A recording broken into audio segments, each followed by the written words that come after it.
Intergovernmental Relations, and Public Transportation Committee to order Tuesday, May 21st, 2019. Clerk, please take the roll. Calling roll, Ms. Baker. Here. Ms. Simon. Here. Mr. Jones. Hello. Mr. Jones is absent. Mr. Miller. Here. Mr. Schrein. Here. There is a quorum. Thank you. Is there any public comment? Yes, Madam Chair. Ms. Liu.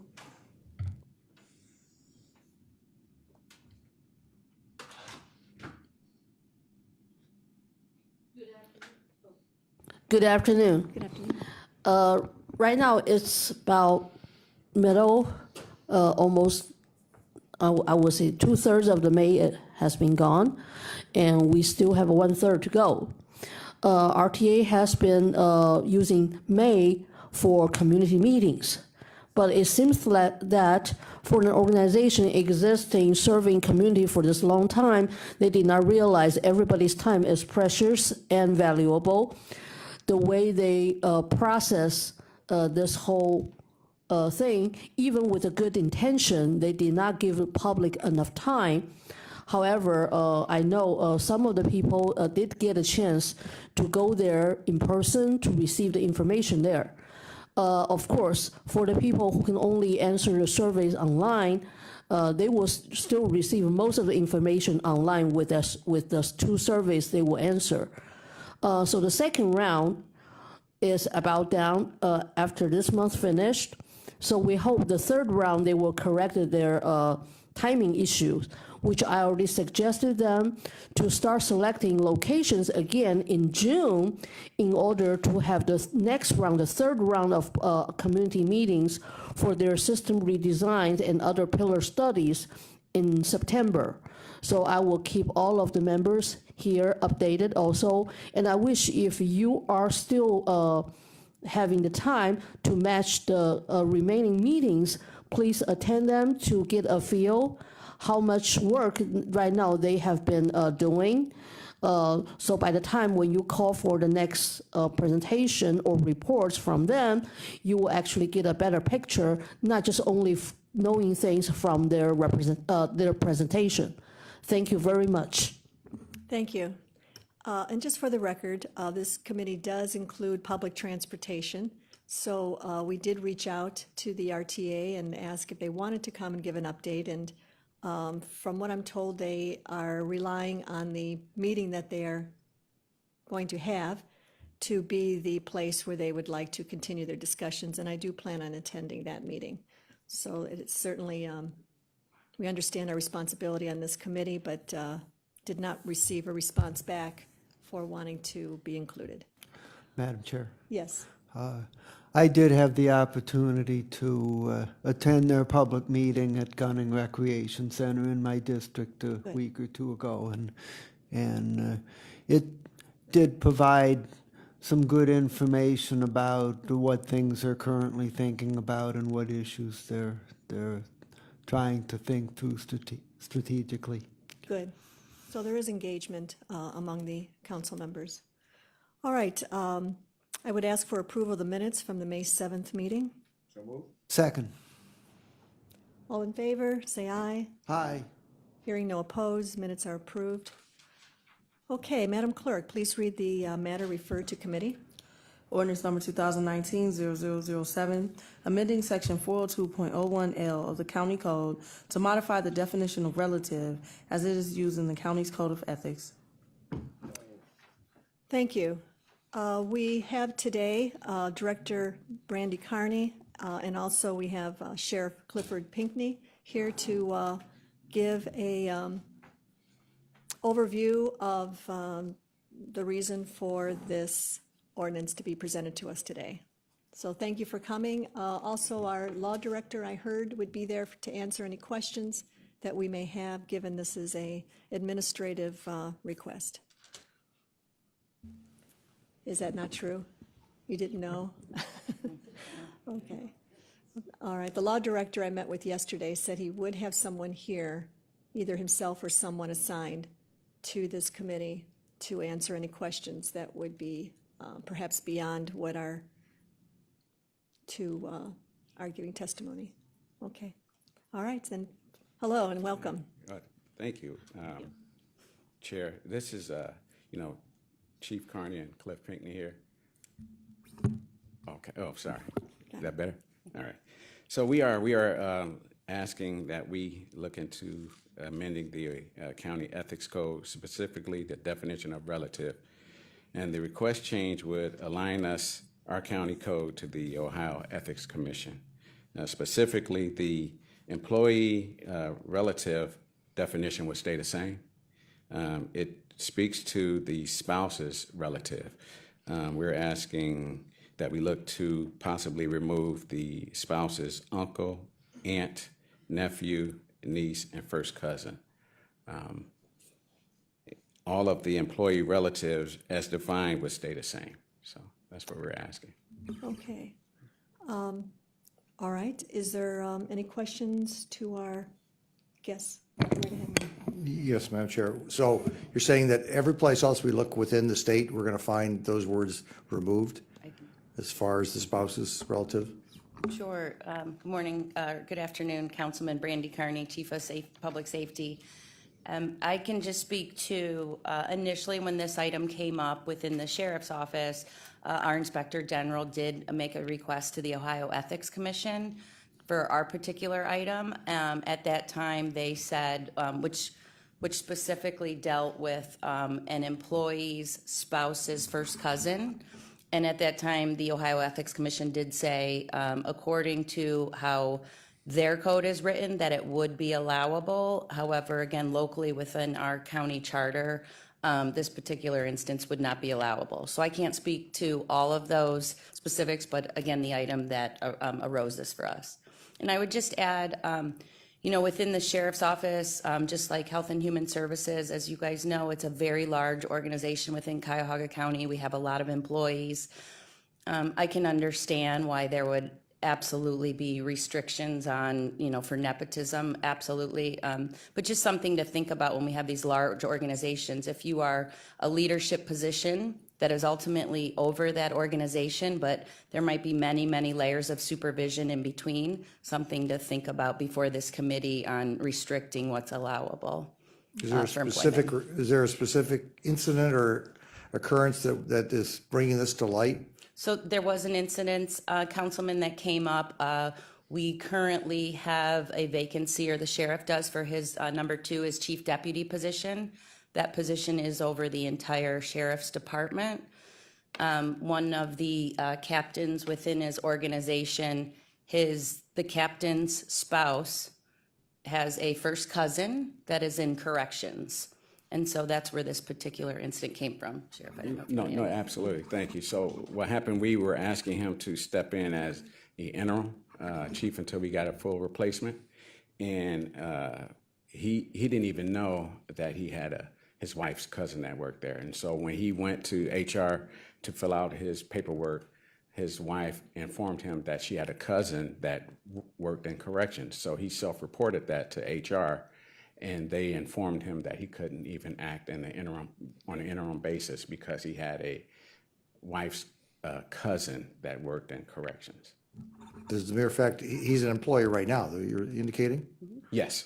Would the violation not occur just because he's already an employee? Or is it the move that causes the conflict? Yes, sir. It's the move. Okay. So currently, the sheriff's office has law enforcement and corrections. However, the sheriff and his chief deputy are over the entire organization. And so this interim job would put that person over the entire organization. So it would affect them now being over corrections as well. Again, many layers of supervision, however. So that was where this came from. But again, we're requesting this as a discussion for countywide charter discussion. Right, and I think that that's where, as a committee, we need to look at the charter and the countywide impact, not on a particular instance that it looks like it would be helpful to have it removed. As we were talking earlier, when we think about the relationship of a spouse's sister, which is what we're talking about, would be the sister's child would be the relationship as an uncle to the employee. So it's, it's a little bit of a jog there. It's not as distant as what you would consider a first cousin. You know, also, we're looking at perhaps blended families where you may have, you know, first marriage, second marriage, uncles, aunts, you know, where do we put that? We have household member also as a bullet for me, and we struck out domestic partner. So there might be some conversation on exactly what that means as to how it impacts countywide, all departments. We may want to consider perhaps not going as high up as the list shows and work ourselves a little down. You know, I wonder if I could get a copy of this and distribute to the other members so they can see what I'm talking about. I got this from our staff attorney, Michael King. Would you mind doing that, Janine? Just get a copy of this so we can all share it, and I'm sorry I did write on it. I didn't even think to do that. I should have done that. Because when you talk about the relationships of who exactly we mean, it sounds a bit distant, not to be the spouse, or not to be the employee, but the spouse of the employee, but the spouse of the relationships in those families too could be, depending on the closeness of the family, impactful.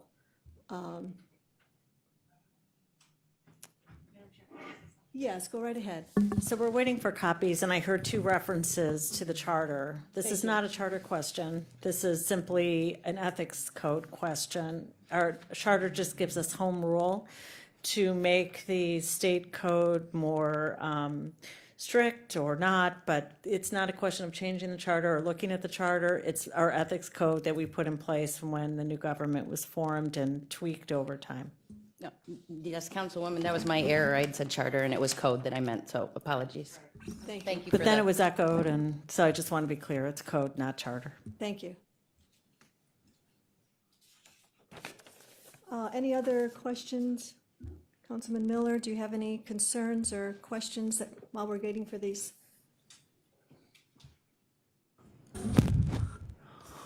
Well, I'm just thinking about our options here. And we could pass the legislation or decline to pass the legislation, but I'm also thinking of two options that would be in between that we might take a look at.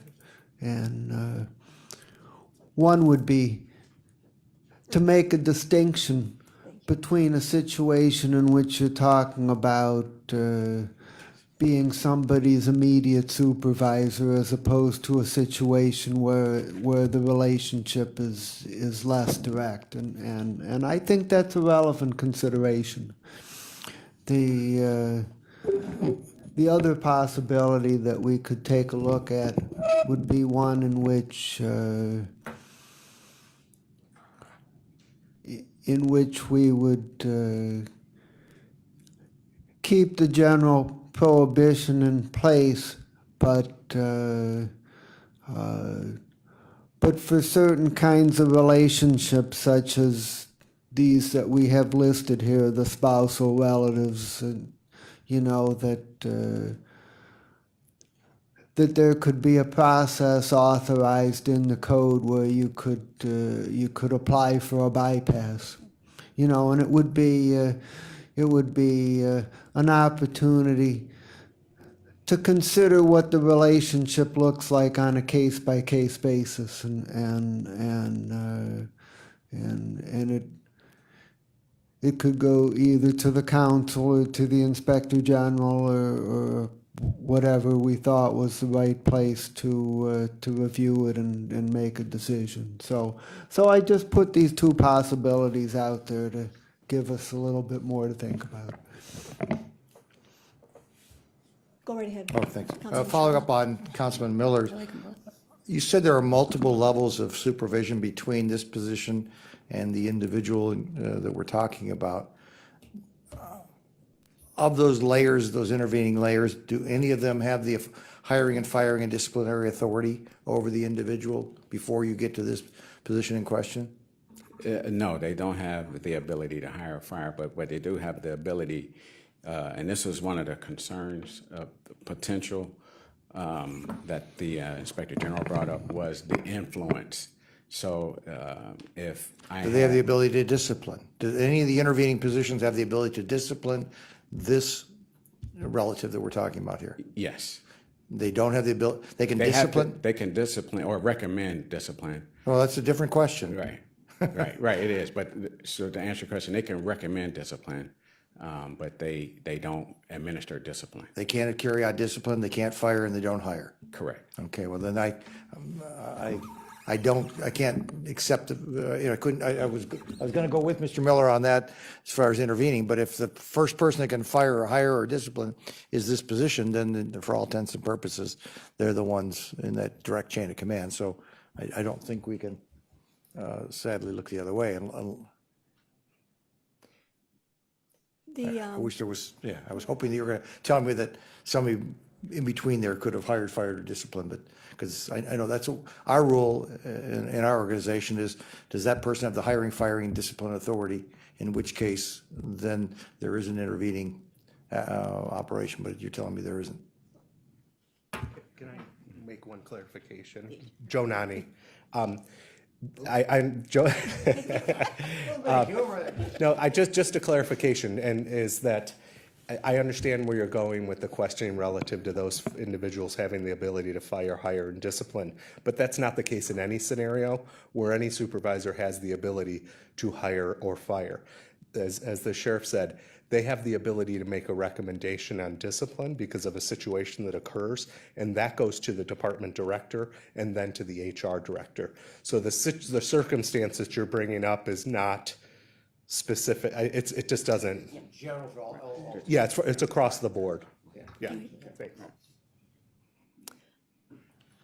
If there's, another question, and this is under the employee, the domestic partner, what was the reason for striking that under the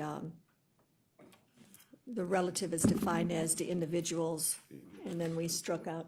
We did that when the Supreme Court ruled that marriage is an acceptable solution for what used to be domestic partners. Councilwoman, I can't speak to that specifically, unfortunately, but I can follow up with administration or the law director on that particular item if you'd like.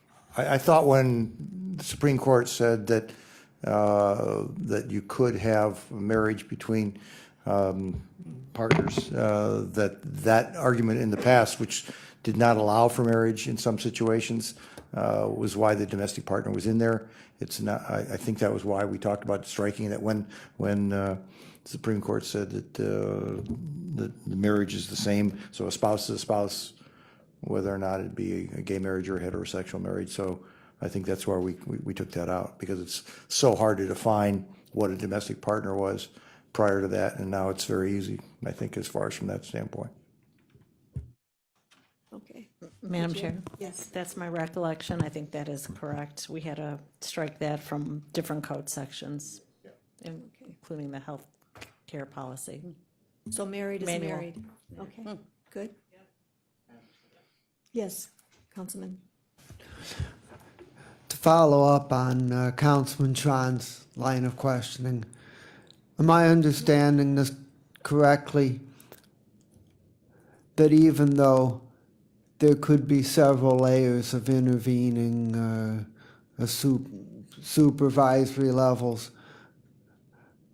that only the director would have the power to hire, fire, and ultimately discipline? Is that correct? Once it gets to my level, then it gets up to the executive. Yes.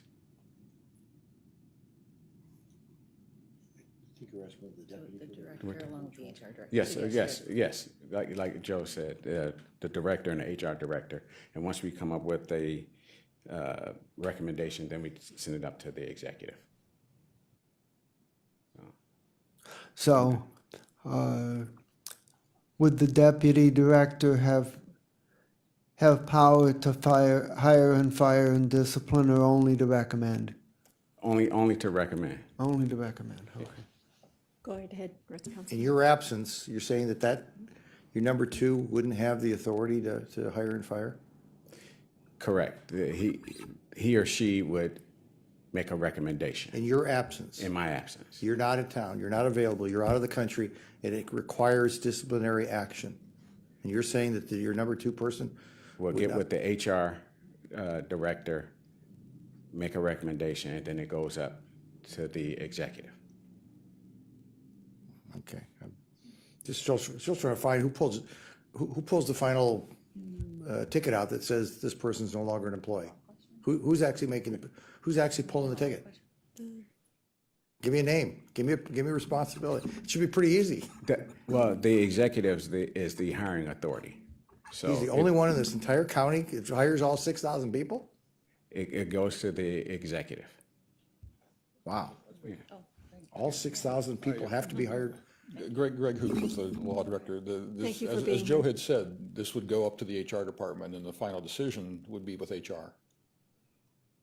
No, he said the executive. I understand. Okay, you're changing that. I'm saying it's the HR director, yeah. Am I wrong? No, it's quirky because some things have occurred. So as it relates to hiring and firing, we receive a personnel agenda every 2 weeks or so. That personnel agenda, which has hires, fires, promotions, demotions, is signed by the HR director. But the executive gave the HR director the authority to be the only signer on there. So is that accurate, Mike? Just to be sure.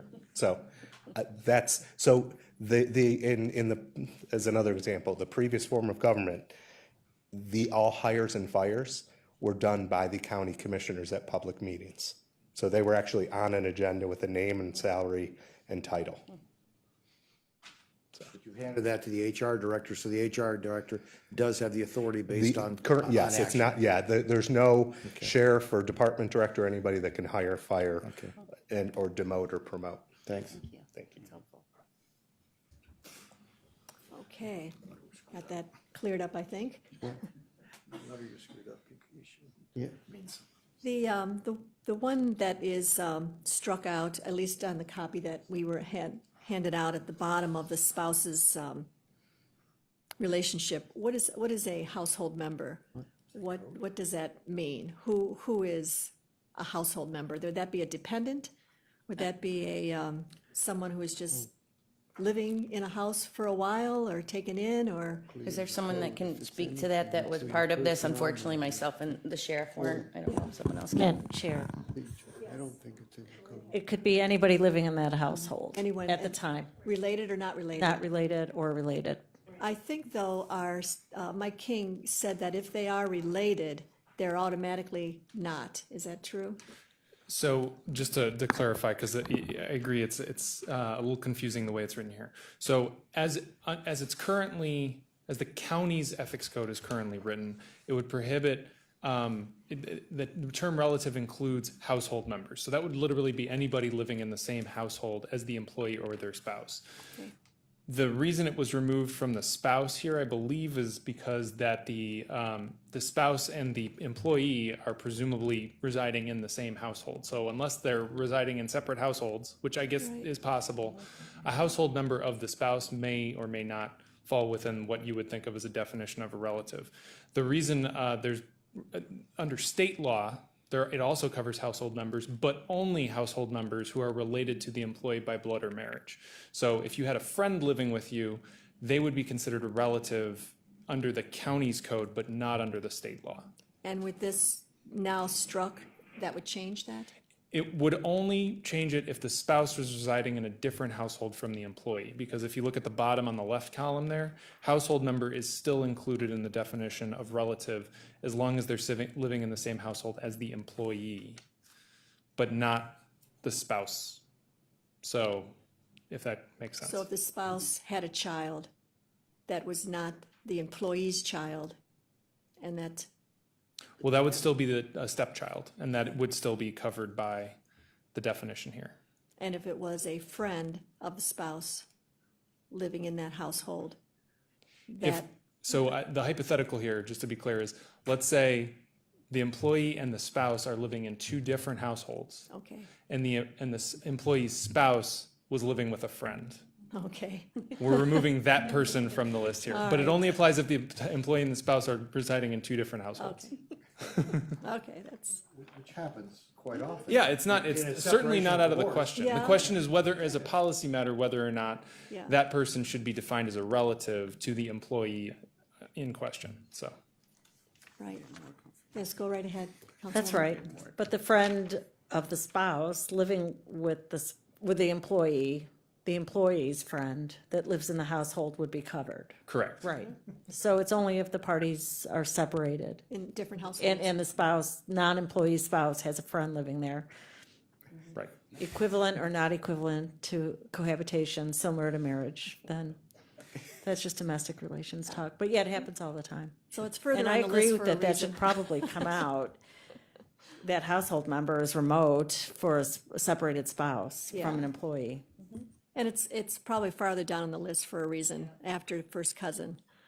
Um, But I was curious enough to ask. Well, I think that perhaps, is there any other questions or comments? Would the members appreciate having a little time to maybe digest some of what we heard today?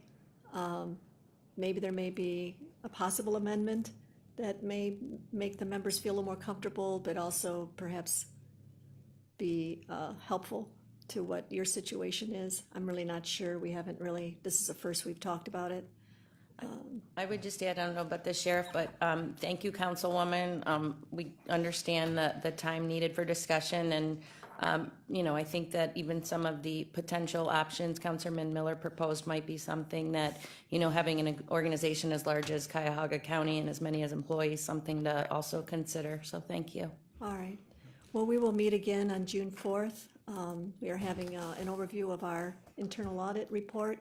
We can include this as a topic to see if we're closer to a vote. Okay. And reconvene then. Thank you, Councilwoman. All right. Thank you. Well, thank you for coming. We Thank you. appreciate it. All right.